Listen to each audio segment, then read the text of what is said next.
Hello, I'm Congressman Alan Lowenthal.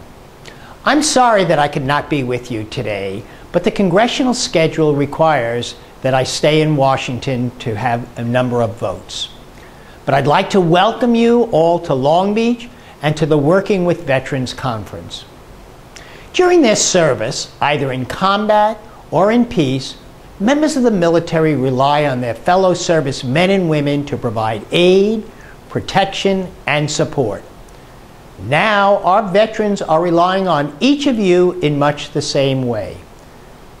Just as our veterans served on the front lines of our national defense, each of you serve on the front line of veterans' workforce services. Finding employment should not be something that our veterans need to worry about when they return home. Of all the debts we owe our veterans, civilian employment should be at the top of that list. So again, welcome and thank you for all that you do to provide services to our veterans.